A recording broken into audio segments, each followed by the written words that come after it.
For almost 40 minutes after Houston police and firefighters responded to a mass casualty event at Travis Scott's packed Astroworld Music Festival on Friday, the superstar continued to perform. By the time he left the stage, it had become one of the deadliest concerts in U.S. history. 8 people died and dozens more were injured. Fans were filmed chanting, "Stop the show," and pleading for staff to help. One even climbed onto a camera platform to point out the injured. Scott eventually ended his set about 15 to 20 minutes ahead of the advertised time. But questions remain about why it didn't finish sooner. 9:30, right there. That's when a few people started going down, Houston Police Chief Troy Finner said at a press conference on Saturday. "Our people stepped up and immediately went to the producers and told them, 'Hey, we got people going down.' This show ended at 10:10 p.m. I just wanted to acknowledge that." Scott, one of the biggest names in rap music, launched the event with concert promoters Live Nation in 2018. He said in an Instagram video that he was not aware how bad things had become during his headline set this year. "Anytime I could make out anything that's going on, I just stop the show and help them get the help they need," he said. "I could just never imagine the severity of the situation." In footage from the concert, he can be seen interrupting his performance to ask for help for a fan who had passed out. However, in another video, he can be heard saying during another break, "Who asked you to stop? Y'all know what y'all came to do, chase me, let's go." The rapper is known for his wild shows, and has been in trouble for inciting dangerous behavior in the past. In 2015, he was charged with disorderly conduct after encouraging fans in Chicago to ignore security and rush the stage. 2 years later, he spotted a fan hanging from a venue's second-story balcony and tried to persuade them to jump. At the same concert, a 27-year-old fan was paralyzed after being pushed off a third-floor balcony. In 2019, hundreds of fans rushed the Astroworld barriers, with 3 people going to hospital with minor injuries. Police wrote on Twitter that the event was understaffed and that promoters did not plan sufficiently for the large crowds, although the statement was later deleted.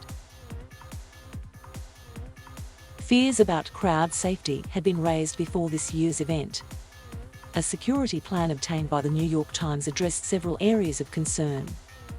Based on the site's layout and numerous past experiences, the potential for multiple alcohol-drug-related incidents, possible evacuation needs, and the ever-present threat of a mass casualty situation are identified as key concerns, the document read.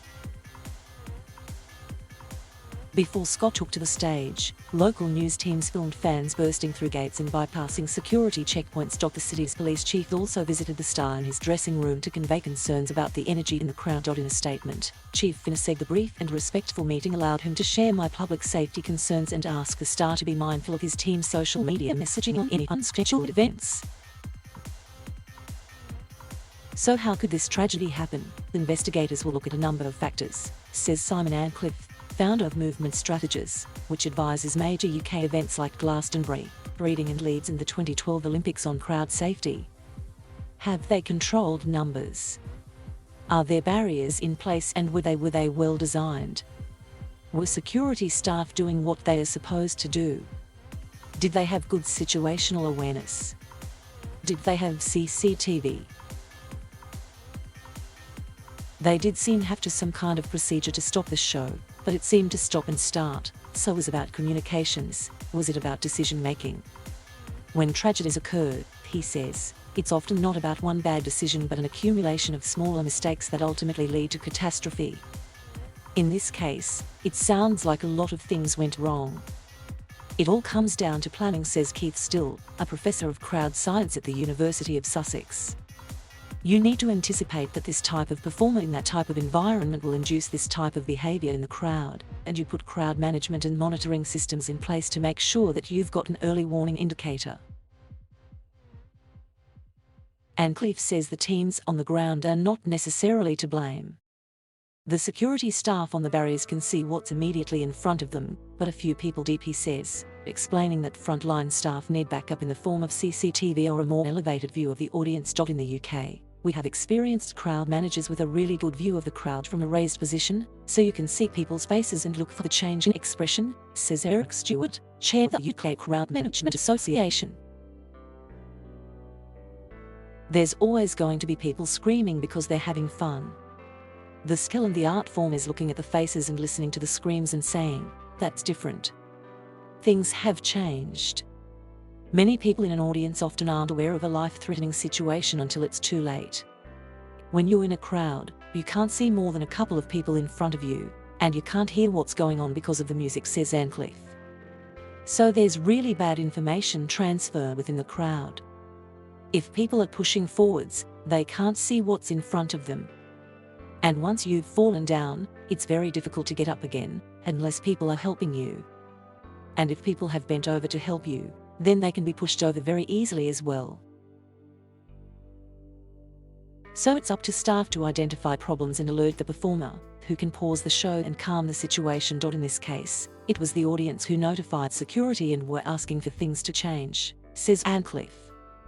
So what was the situational awareness? What was the decision making? There may be other factors involved, but those will probably be the things where the disaster happened. Some experts have also suggested Scott's decision to play on a separate stage with no other acts scheduled at the same time could have exacerbated the situation. That goes against a common practice in crowd management, known as spreading the field, where organizers arrange several competing headliners or stagger stage times to control the flow of fans. But Scott's performance came 45 minutes after SZA had ended the day's final set on Astroworld's second stage. Fans who had been gathering near the barriers of his $5 million Utopia Mountain Arena since lunchtime were suddenly met with an influx of revelers, hyped up by a massive countdown clock heralding the star's arrival.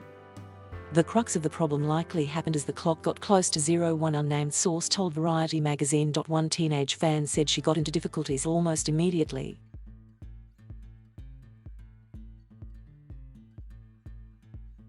Thank you for watching. Please subscribe